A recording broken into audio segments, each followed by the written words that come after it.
Всем привет, с вами Виктория Ню. В этом видео речь пойдет о продукции с официального сайта компании Bon Priti, где сейчас проходит Черная пятница, и указав специальный код, вы получите скидку в размере 20% на всю продукцию. На официальном сайте компания Bon Priti представляет также продукцию других торговых марок, ну и также не забываем про Черную пятницу на платформе AliExpress. Перед покупкой, на мой взгляд, будет совсем не лишним сравнить цены с официального сайта и с платформы AliExpress. Иногда бывает очень существенная разница. В этом видео посмотрим более подробно на те товары, которые мне прислали на обзор, а также сделаю два, на мой взгляд, интересных дизайна. Первый вариант – это будет еще один простой способ создания дизайна при помощи втирки. Во втором варианте я решила совместить стемпинг с уже полюбившимся дизайном при помощи мыльной пены. Именно такой вариант пенного дизайна мне понравился больше всего, но обо всем по порядку, так что оставайтесь со мной и всем приятного просмотра. Итак, мне прислали магнит золотистого цвета, который предназначен для создания интересных бликов во время работы с магнитными лаками.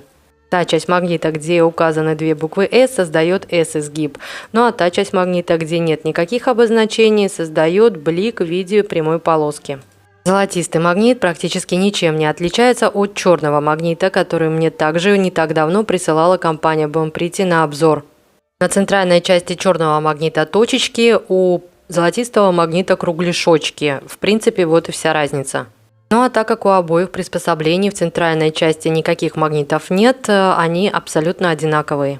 Черный магнит я уже тестировала в одном из своих видео, ссылку на видео оставлю в описании, поэтому золотистому магниту особо уделять внимание в этом видео не буду. Ну а дальше речь пойдет о 5D кошках от Николь Дари. По заявлению продавца, в пластиковых баночках по 5 мл продукта, но, к сожалению, в двух баночках наполнение абсолютно разное. Ни даты производства, ни срока годности нигде не указано. Обе баночки были зафольгированы, поэтому при транспортировке гель не вытек. В самих гель-лаках очень много магнитных частичек, и они очень шустро реагируют на магнит. Данные гель-лаки эффектно смотрятся именно на черной подложке, и в принципе один средний слой эту черную подложку отлично перекрывает. Полимеризуются данные гель-краски даже в 24-ваттной гибридной лампе в течение минуты, ну а после полимеризации на поверхности образуется незначительный дисперсионный слой. Но вот цвета под номером 0,4 в баночке было в 3 раза меньше, хотя баночка была отлично зафольгирована и при транспортировке ничего не вытекло. По консистенции и характеристикам гели абсолютно одинаковые, разница только в цвете магнитных частичек. Ну а следующий товар остается моим фаворитом уже больше 2 лет. Именно тогда в мои руки попал двойной штампик от компании Bon Priti. Милая упаковка, продуманный дизайн, силиконовый штампик очень удобен в работе, ну а верхняя крышка обеспечивает надлежащее хранение. К штампику прилагается пластиковый скрапер, но для меня он уж очень упругий. Я чаще использую более гибкие и тонкие скрепки. Основным преимуществом данного штампа является хороший обзор. Диаметр верхней прозрачной подушечки 4 см. Верхняя подушечка в меру липкая, что позволяет без проблем поднять рисунок практически с любой пластины для стемпинга. Нижняя матовая подушечка еще более липкая, ее я использую намного реже, как правило, только для увеличения или уменьшения рисунка. Более 2 лет назад на своем канале я выпустила видеообзор на этот штампик. Если вам интересно, как уменьшать рисунок, посмотрите это видео, ссылочку на видео оставлю также в описании.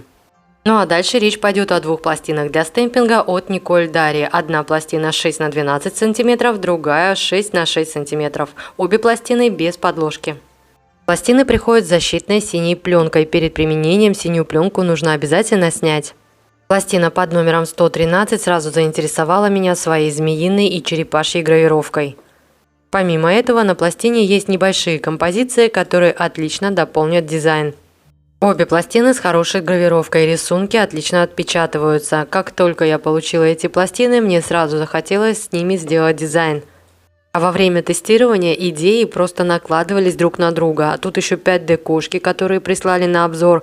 Тут еще дизайн при помощи мыльной пены, которую уже показали все. И я, в принципе, решила не показывать этот дизайн, не снимать на эту тему видео. Но тут звезды сошлись. Именно поэтому на моем канале все же будет дизайн с мыльной пеной. Ну а вот так выглядят еще несколько отпечатанных рисунков с пластины 113. Ну а пластина под номером 125 хорошо дополняет предыдущую пластину. Тут как раз таки те самые змеи, шкурки которых есть на предыдущей пластине. На этой пластине также есть змеиный принт, к тому же очень эффектный. Сама композиция небольшая, 2 на 1,5 см, но при переносе со штампа на ноготок или типс эту композицию можно растянуть. В растянутом виде эта композиция выглядит еще более эффектной. На данной пластине присутствуют многослойные рисунки, при помощи которых можно отпечатать змеиный глаз. Ну и вот так выглядит еще несколько отпечатанных рисунков на типсах. Хорошо отпечатанный стемпинг-рисунок всегда поднимает настроение. И как же мы расстраиваемся, если рисунок смазывается, когда мы перекрываем дизайн топом. Поэтому дальше речь пойдет о топе, который по заявлению производителя не смазывает стемпинг. Это топ от компании Харанута. На коробочке указан состав, меры предосторожности, срок годности после вскрытия. Сама коробочка была отлично зафальцована. Красивое оформление. На крышке закреплен стразик. В стеклянном флаконе 12 мл продукта. На донышке флакона есть наклейка, на которой сказано, что это топ, который не смазывает. И все бы хорошо. Чудное оформление, хороший объем, кисточка мягкая, удобная, но вот со своей основной задачей топ абсолютно не справляется. Топ с легкостью смазывает стемпинг-рисунок, поэтому все плюсы тут же меркнут на фоне этого огромного минуса. У самой компании Bon Pretty когда-то была неплохая формула у топа, который не смазывает стемпинг. Он действительно не смазывает рисунок вне зависимости от того, сколько вы возюкаете кисточкой. Тогда я сразу заказала 10 флаконов и до сих пор с удовольствием использую этот топ. Но компания Bon Pretty зачем-то изменила формулу у этого топа, и сейчас этот топ также прекрасно смазывает стемпинг, как и топ от Харанута. Ну а мы идем дальше, и тут у меня 2 баночки дип-пудры Хамелеон от компании Bon Pretty. На донышке каждой пластиковой баночки есть наклейка с номером и названием каждой дип-пудры. К каждой баночке прилагается аппликатор. Баночки зафальцованы, к тому же и зафольгированы. При транспортировке ничего не рассыпалось. При надлежащем хранении срок годности дип-пудры не имеет. Она может храниться много-много лет. Наполнение в баночках отличное. Продавцом заявлено 10 мл. Использовать данную пудру можно не только в дип-системе. Можно также ее использовать и в качестве втирки. Втирка хорошо втирается и на топ без липкого слоя, и на липкий слой гель-лака либо праймера. Но более эффектно данные пудры проявляются именно на черной подложке. При этом абсолютно не важно наносить втирку на абсолютно гладкую поверхность, либо на поверхность с липким слоем. Просто если втирать втирку на топ без липкого слоя, получается более глянцевый эффект. А если втирать втирку на топ с липким слоем, получается более матовый эффект. Оба варианта по-своему хороши, ну а то, что в баночке очень много продукта, хватит этой втирки очень надолго. Эффект хамелеона у данных втирок еле уловим. Ну а следующих втирок в пластиковых баночках словно кот наплакал. По заявлению продавца в каждой баночке по 0,2 грамма. Мне на обзор прислали 5 цветов. В пакете к каждой баночке прилагался также аппликатор. Наполнение вы и сами сейчас видите на своих экранах. Единственное, что радует, то что расход у данных втирок минимальный. Эти втирки также отлично втираются и на абсолютно гладкую поверхность, и на липкий слой. И глянцевый, и матовый эффект с данными втирками отлично смотрится как на белой, так и на черной подложке. На белой подложке данные втирки создают деликатное сияние, ну а вся красота раскрывается, конечно же, именно на черной подложке. У данных втирок явно выражен эффект хамелеона. Тут мне даже было сложно определиться, какой из двух полученных результатов мне больше нравится – глянцевый или матовый. Зеркальность данными втирками получается замечательная, но и матовый эффект, как по мне, не уступает по привлекательности. Мне очень понравились данные втирки, они отлично смотрятся и на белой, и на черной подложке, и в зеркальном, и в матовом варианте. Ну а я наконец-то приступаю к созданию двух дизайнов. Суть покажу на типсах, ну а потом покажу, как сделала два дизайна на ноготках. Первый дизайн будет стирками. Этот дизайн можно делать как и с гелевыми материалами, так и с обычными лаками для ногтей. На черную основу наношу праймер. Через минуту праймер подсохнет и на поверхности образуется липкий слой. На липкий слой похлопывающими движениями при помощи аппликатора наносим втирку. После того, как равномерно распределили втирку по поверхности, лишнее смахиваем мягкой кисточкой. А дальше нам понадобится зубочистка либо апельсиновая палочка. И тут каждый сможет нарисовать то, что умеет. Рисовать палочкой намного проще, нежели кисточкой, так как палочка – это словно ручка в руках. Линии получаются очень тонкими, с зубочисткой эти линии будут еще тоньше. Спешить с художеством тут не нужно, так как ничто никуда не сечет и на воздухе не полимеризуется. Рисовать я особо не умею, тем более на ноготках, но этот вариант художества для меня оказался несложным. Такой дизайн на своих ноготках я тоже довольно быстро сделала. На черный гель-лак без липкого слоя нанесла праймер, через минуту в липкий слой втоптала втирку и при помощи апельсиновой палочки, если можно так сказать, начала рисовать. У меня на тот момент в гостях была подруга на типсе, она зубочисткой тонкими линиями нарисовала дерево, кленовые листья, и это настолько было красиво, но я, конечно же, так рисовать не умею, поэтому вот у меня что получилось, то получилось. Девочки, которые умеют рисовать, возьмите на заметку данный способ. Картина из тонких линий получается невероятно красивая, к тому же и неповторимая.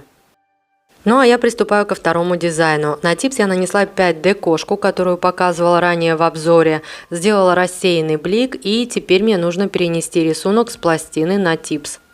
Возможно, вы помните, но этот рисунок был маленький для такого типса. Поэтому мы его немного растянем. С пластины на штамп мы переносим рисунок, как обычно.